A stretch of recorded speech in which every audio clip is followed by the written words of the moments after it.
Salut à tous, camarades gilets jaunes, camarades français, françaises qui soutiennent la lutte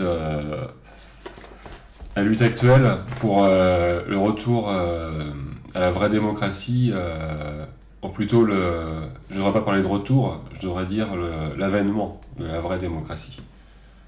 Parce qu'effectivement, aujourd'hui, il s'agit d'accoucher de la première vraie démocratie française. Voilà. Alors quand je dis français, euh, je pose pas ceux qui sont pas français à la lutte. Il s'agit en tant que citoyen français, je peux agir dans le cadre de la démocratie française. Euh, comme la République française, pour pouvoir agir dans la République française, on a besoin d'être citoyen français. Sans quoi, il n'y a pas de... moi, par exemple, c'est un non-sens. Aujourd'hui, je peux pas me dire citoyen européen parce que j'ai pas de moyens d'agir comme citoyen européen. Je suis européen dans le corps, dans l'âme, parce que je suis né ici. Mes ancêtres ont grandi sur cette terre européenne, donc je me sens européen vraiment de corps et d'âme, mais je ne me sens pas citoyen européen. Parce que pour être citoyen, il faut pouvoir agir, et c'est pas avec, par exemple, des élections européennes une fois tous les 5 ans, ou je sais pas, qui va qui me fait sentir acteur de la vie publique, politique européenne. Donc je pense qu'en tant que Gilets jaunes, on est tous d'accord, on reconnaît que l'Europe en tant que telle, en tant que construction actuelle, a coupé tout pouvoir au peuple français de s'approprier la vie politique, publique, démocratique. Et donc aujourd'hui, le vrai combat, c'est un combat démocratique. Alors le titre de cette vidéo, c'est Je t'aime moi non plus, franc-maçonnerie et gilets jaunes. Donc d'un côté, je parle, donc pour détailler, je parlais de la franc-maçonnerie, la laïcité et la fraternelle républicaine. Et à côté, donc je passe les gilets jaunes, la politicité et la fraternelle populaire. Voilà. Alors en introduction,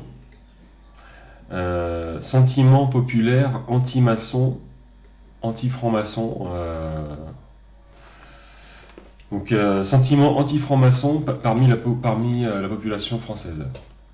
Alors par rapport aux manifestations de Gilets jaunes, on a eu tout d'abord c'est à la île de la Réunion, on a vu très tôt dans les revendications un sentiment hostile à la franc-maçonnerie dans les messages. Donc l'attention a été ressentie à ce moment-là. Et également, dans le sud de la France, on a eu des manifestants en gilets jaunes qui ont pénétré dans un temple maçonnique et qui sont sortis avec des épées de manière on aurait dit une scène de Highlander ou de Retour, un film. C'était très...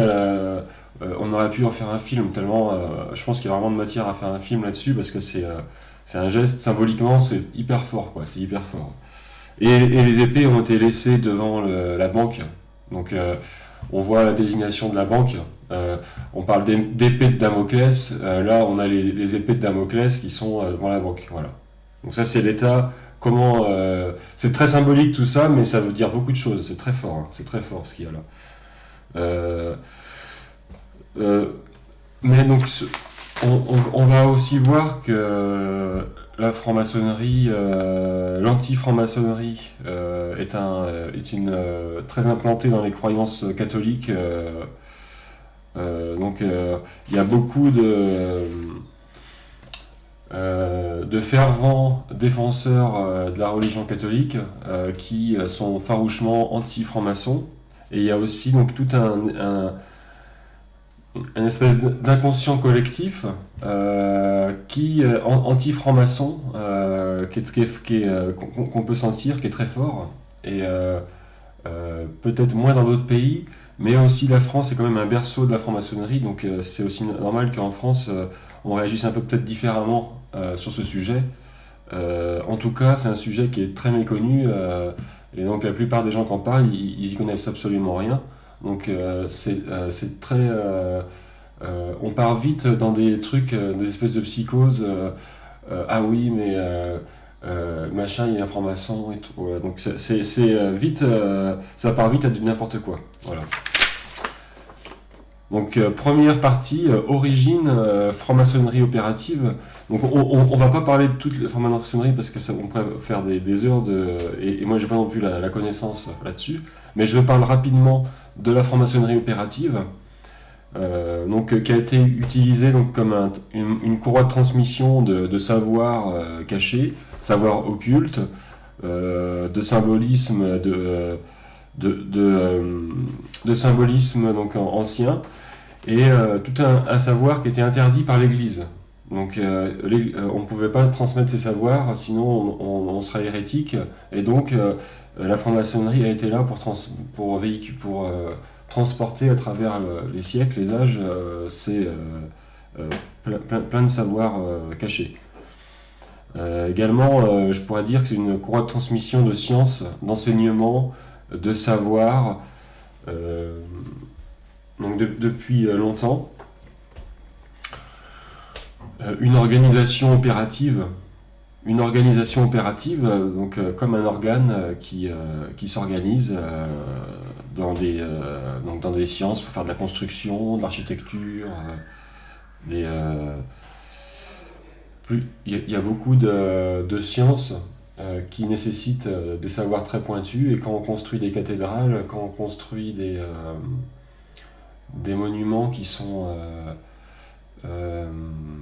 vraiment merveilleux, parce que là on parle de la merveille, hein. Quand on construit une cathédrale, on sait ce qu'on fait, quoi.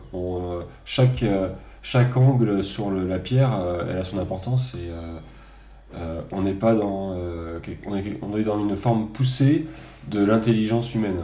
Donc il y a quelque chose de magnifique et merveilleux que les corps francs-maçons ont apporté à l'Église, d'ailleurs. Donc on voit une opposition, une dualité qui se crée dans le courant religieux anti-franc-maçon, mais par contre c'est quand même la franc-maçonnerie qui a construit les cathédrales. Donc ça, on a quelque chose, bien que pour maintenant centrer par rapport à moi, ma position, ma position c'est que le corps du Christ, c'est le temple, c'est notre corps, c'est pas un temple de pierre, c'est notre corps. Donc ça, c'est le corps du Christ, c'est le temple. Mais pour revenir au combat franc-maçon-église, et qui existe depuis des siècles, et qui a aussi été un moyen très c'est je t'aime moi non plus, voilà. On est aussi dans je t'aime moi non plus, pareil. Donc une organisation opérative, association d'élite intellectuelle, on pourrait dire la crème de la crème même, surtout à certains âges, et donc la mise en place du compagnonnage, les compagnons du Tour de France, des organisations d'apprentissage, et on s'appelait donc compagnon, donc c'est-à-dire, c'est très fort, hein. Je suis ton compagnon. Moi, j'ai vécu ça encore en travaillant dans l'industrie. Dans l'industrie, on s'appelait les compagnons. Quand l'industrie française elle était forte, elle avait beaucoup de corps, beaucoup de personnes, travailleurs, ouvriers dans les corps productifs. Donc on s'appelait des compagnons avant. Et aujourd'hui, donc avant un changement de langage, maintenant on est des collaborateurs. On n'est plus t'es plus mon compagnon, t'es mon collaborateur. Donc là, on a un changement de dialectique. La franc-maçonnerie opérative, on peut dire qu'on était des compagnons. Aujourd'hui, on est plus vers la franc-maçonnerie spéculative, où on est des collaborateurs. Voilà. Donc là où l'individu, on est en tant qu'individu davantage, chacun, on a plus des droits individuels que des droits collectifs. Parce que, par exemple, les Gilets jaunes, ils vont demander des droits collectifs, et la franc-maçonnerie va demander plus des droits individuels. Aujourd'hui, la franc-maçonnerie spéculative. Alors ensuite, deuxième partie, dissociation de l'Église et de l'État. Donc on a eu en 1889 la Révolution française, la première qu'on a appelée ainsi, donc abolition de la monarchie et donc ça a été cyclique, hein, donc il y a eu plusieurs percées populaires plusieurs percées populaires et donc pour apporter ce pouvoir du peuple dans la démocratie. Donc on a par rapport au premier chapitre, la franc-maçonnerie opérative, elle diminuait, pendant que la spéculative, elle prend plus de place. Hein. On a une influence croissante dans le monde. On a la franc-maçonnerie est de plus en plus présente dans le monde, dans tous les pays du monde. Hein. Et donc est vecteur du mondialisme, du capitalisme, et donc en prenant un humanisme, mais on va plutôt dire un humanisme laïque, voire limite anti-religion. Hein. Donc la religion et Dieu sont vus comme facteurs de division. Même si, donc, pour quelqu'un qui est vraiment dans l'amour de Dieu, l'amour de cette puissance qui nous relie, ça va être vécu comme quelque chose d'union. C'est quelque chose qui nous unit tous, comme Dieu est tout, donc en chaque homme est Dieu, et donc Dieu est partout, hein, dans chaque regard, chacun est le miroir de l'autre, et et Dieu est tout, tout ce miroir, de l'infini, du macrocosme, microcosme, et donc c'est une réalité très importante pour celui qui perçoit ça, parce que pour beaucoup de personnes, ça devient plus qu'une croyance, qu'une foi, ça devient des perceptions, ça devient une révélation de la vie, voilà. Et mais donc la religion et Dieu vont être perçus comme facteurs de division pour cette franc-maçonnerie.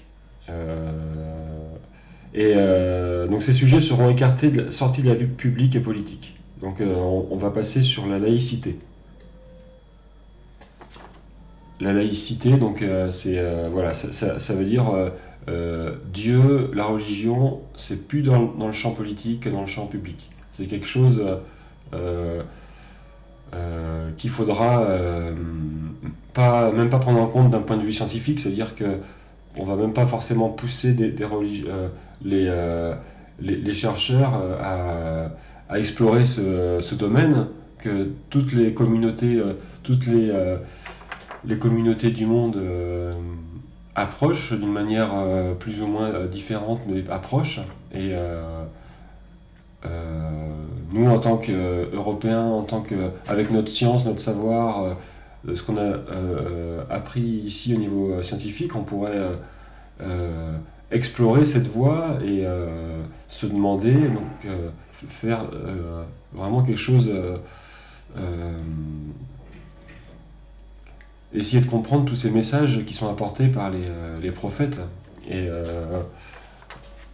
non, en fait, ça c'est un sujet qui va devenir comme un tabou. En fait, comme l'Église avait ses tabous, ici il y a un tabou, c'est tout ce qui est relatif au divin.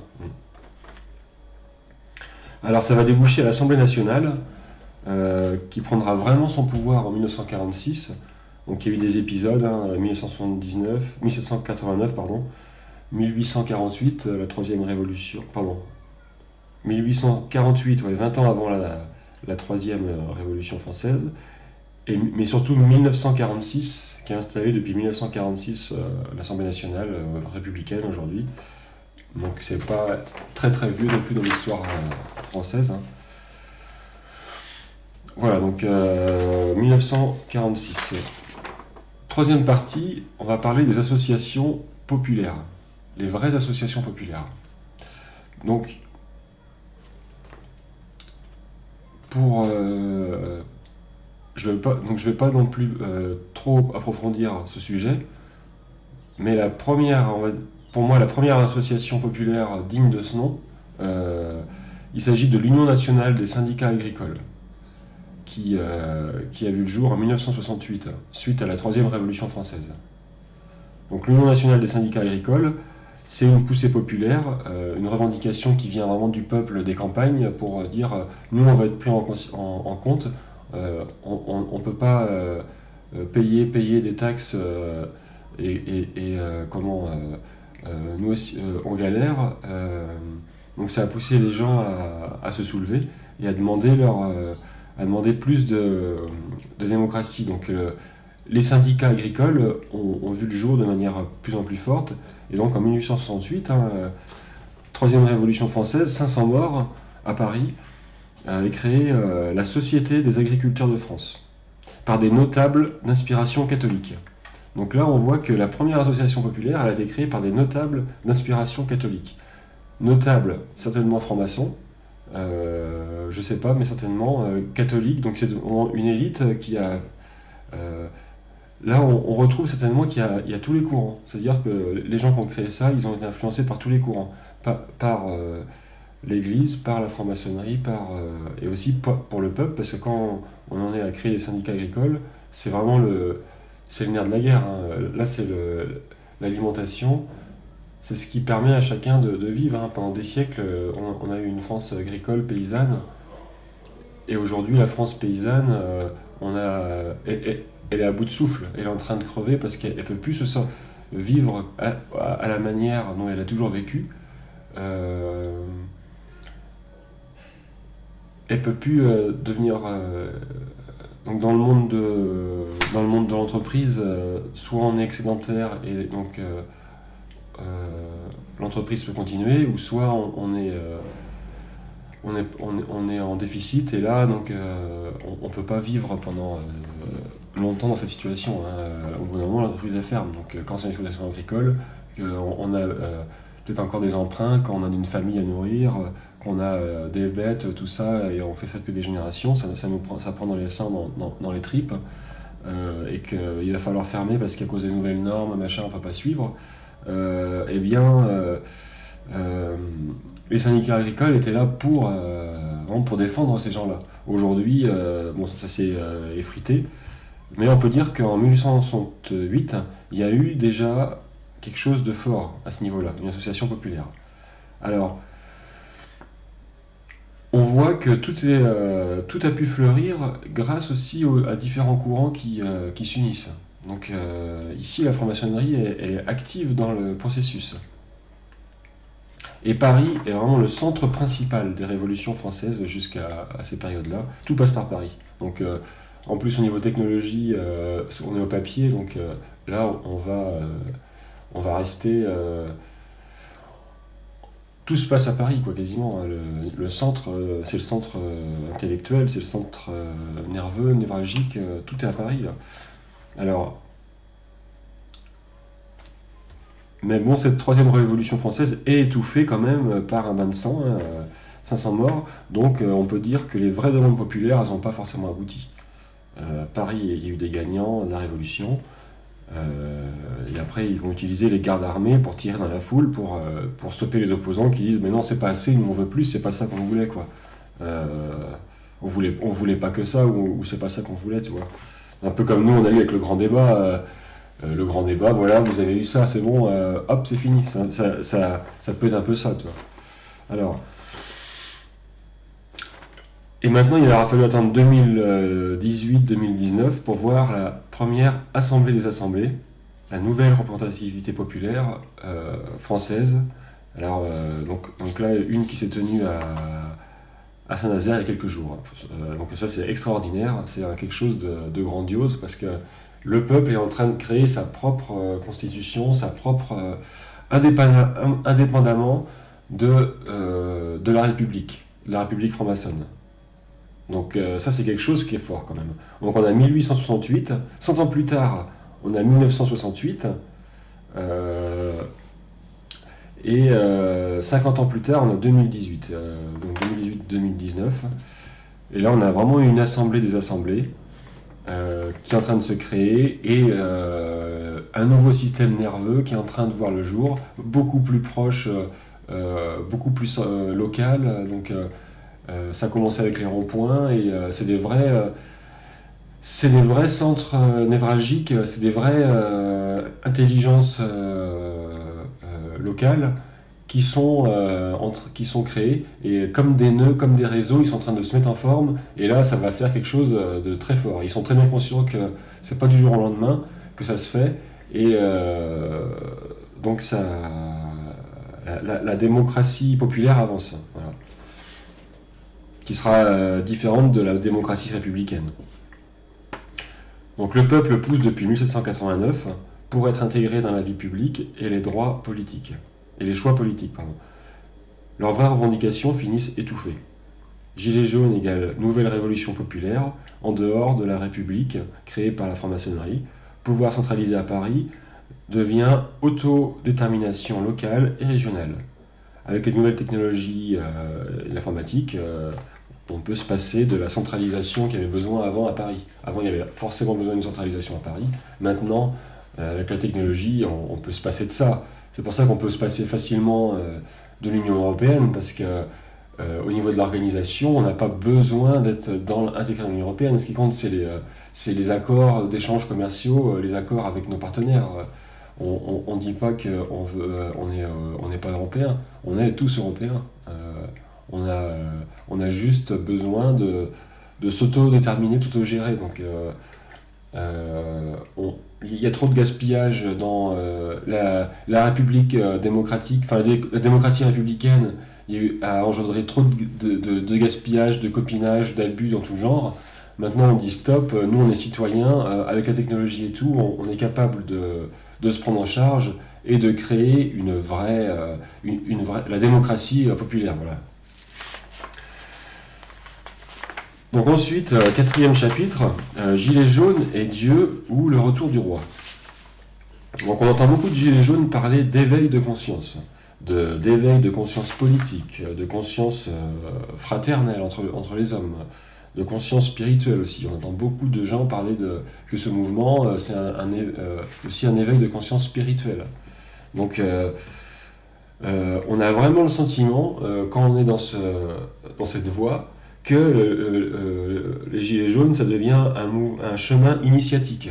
Tout comme la franc-maçonnerie est une forme de chemin initiatique, les Gilets jaunes sont aussi ils deviennent un chemin initiatique par un espèce de feu collectif qui est très fort et qu'on vit très fortement quand on a une fraternelle. On a une vraie fraternelle, comme les francs-maçonneries, ils ont leur fraternelle.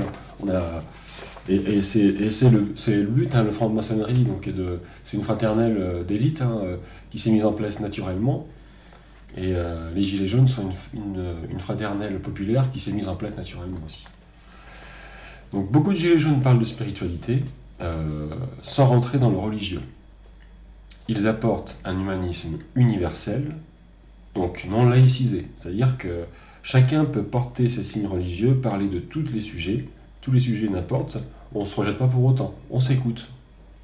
Et donc moi je parle de renaissance spirituelle et collective à travers ce mouvement, et de renaissance également fraternelle, de fraternelle du peuple. Là où la franc-maçonnerie donc, est une fraternelle d'une élite intellectuelle, les Gilets jaunes sont une fraternelle du peuple, et forcément aussi intelligente, parce que nous sommes tous intelligents, et plus nous sommes nombreux, être capables à s'échanger, parce que le secret c'est ça, c'est la communication. Pourquoi est-ce que tant de pays ont des codes diplomatiques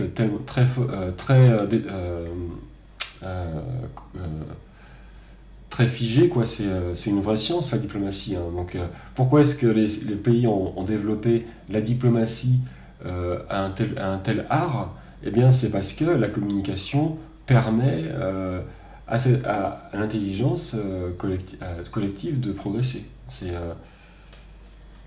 Alors, donc, les Gilets jaunes, quand on parle de fraternité du peuple, on peut le voir beaucoup à travers les banquets, les barbecues, la festivité, les musiciens, les artistes qui viennent. Donc là, on a même vu qu'il y a 14 fois 135 euros d'amende pour des artistes qui ont été dans les rues pour soutenir les Gilets jaunes. Donc, artistes, rejoignez les Gilets jaunes, parce que là c'est vraiment le moment, vous êtes dans le courant, dans le chemin initiatique là, donc vous aussi vous allez profiter de la chose, et ils aiment pas ça, hein, parce que c'est justement ça, dans le pacifisme, c'est avec le côté artistique, hein, bien sûr.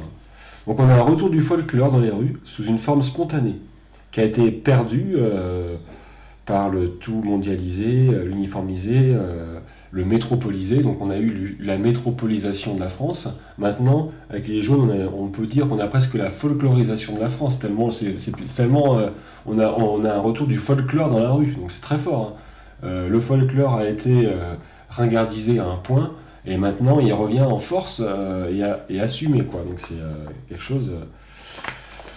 Voilà, donc on va passer à la conclusion. Alors, franc-maçonnerie et gilets jaunes, inspiration ou chasse aux sorcières.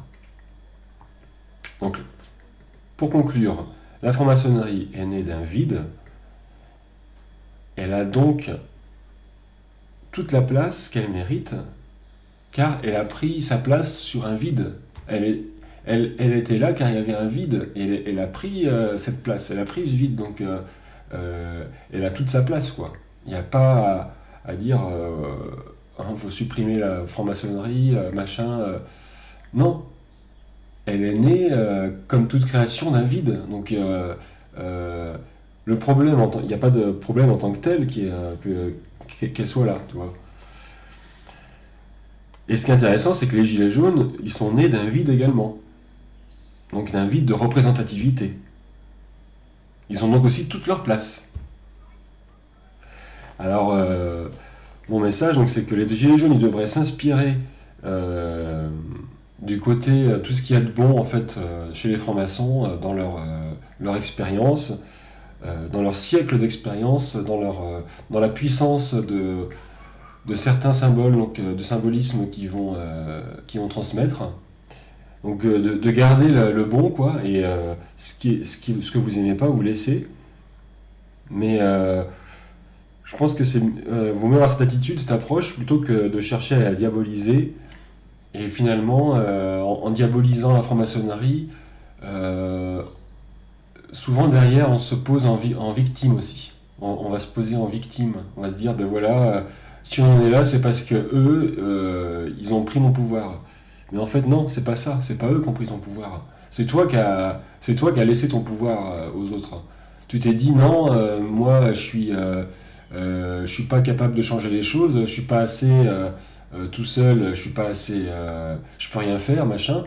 Donc c'est là où tu perds ton pouvoir. C'est pas quand les autres ils sont là et parce qu'ils sont organisés, ils réussissent mieux que toi. Non, non, non, non, non. C'est toi qui dois te bouger aussi. Tu peux pas. Ce monde, il peut être miraculeux, il peut être magique, mais il faut aussi se bouger et se sortir les doigts. C'est pas en restant scotché devant les séries et devant les jeux vidéo que tu vas avoir une vie agréable, quoi, tu vois. Il faut vraiment que tu y mettes du tien. Il faut y aller, il faut mordre dedans. Et aujourd'hui, donc, on a une fraternelle qui se réveille, qui s'appelle les Gilets jaunes, et qui on ne peut plus pacifique et qui est déterminée à ouvrir la démocratie populaire.